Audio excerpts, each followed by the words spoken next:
You said that you wanted to hear from people, clinical leaders who are active and are influential, and so, we've heard from, great speakers this morning. And carrying that on, I'm very pleased that Mark Goldman has joined us today. So Mark, many of you will know, for those of you who don't, Mark has a clinical background, consultant vascular surgeon for many years, got interested in making things happen as per the title, and took on various managerial roles, culminating in Chief Executive Officer role in an acute trust, and has then done I can't even get the words out, heaps of work for the National Leadership Council, and is now working as an independent person interested in this. So I'm looking forward to Mark, and would it come swooping down, Mark? I don't know. Okay. Well, thanks, Jag.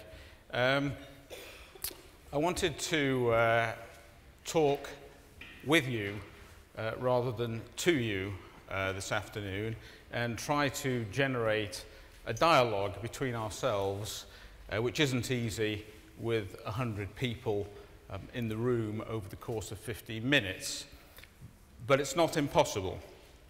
I was reading The Guardian the other day, nice liberal pinko paper, and I read an interesting article which I want to share with you, which came up not long after there'd been a series of demonstrations very near here in and around Whitehall. And we're all talking about networking, we're talking about using Twitter, using text messaging, using the network with no name, or perhaps it has a name now. But this was a rather old-fashioned method of communication, which I think we might harness now to promote a little bit of energy and perhaps even a bit of pushback. And this is how groups of anarchists are managing to behave collectively and to defeat the police and surround the Prince of Wales and smash the windows of his Rolls-Royce. I'm not suggesting that that's how I want you to behave, but it's based on a series of hand signals that Quakers developed so that when they had large gatherings, they could communicate consensus to the speaker. So I'm going to rehearse these with you, and then we're going to go on from there. Is anybody familiar with this? Did anybody attack the Prince of Wales Rolls-Royce? Go on, you can confess here. We're on camera, we'll get it on YouTube straight away. No, you didn't. I'm sure you didn't. Or swing from the cenotaph. Anyway, these they are. So, and we're going to do a rehearsal in a minute as well. So, if you agree with what I'm saying, this is what you do. Okay? If you disagree, you do that. If you want to say something, you do that. One fist. If you really want to say something, you do that. If you want to make an important point of order, you do that. A point of order might be, the building's on fire. It's a good point of order. If you are getting fed up with the speaker who's on the stage speaking to you, and you think it's getting boring, I want this to move on, get to the point, get the frog off the stage, whatever, you do that. Okay? You got that? I agree. Excellent. I disagree. I have something to say. I really have something to say. I'm getting bored. So we're going to test that out. Just to make sure you've all got it. So I'm going to ask you a question, and I want you all to answer this question. You can all answer it differently. And the question is, in my opinion, the greatest living example of enduring leadership in this country is Sir Alex Ferguson.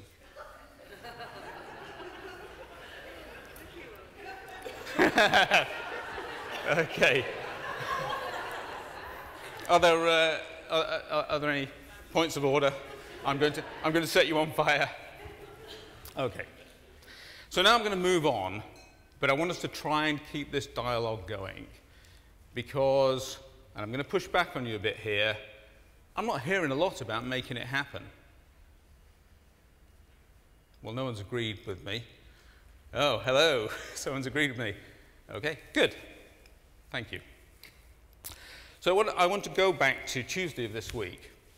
Tuesday of this week, I went to a funeral of an elderly man, so it wasn't too sad an event, a distant relative of mine, and I listened to his eulogy, and I knew a little bit about him, but what I didn't know was this. He was a doctor, psychiatrist. That when I was just going through university, and believe me, that's not recent. Who was that? That's not recent. He was leading a massive change in healthcare. As what I'd now realize, as a very young man, he was repelled by finding the psychiatric hospitals, asylums, packed with people who had schizophrenia and minor psychosis. And he decided that he would use a new form of treatment with depochlorpromazine as a way of trying to release these people back into the community.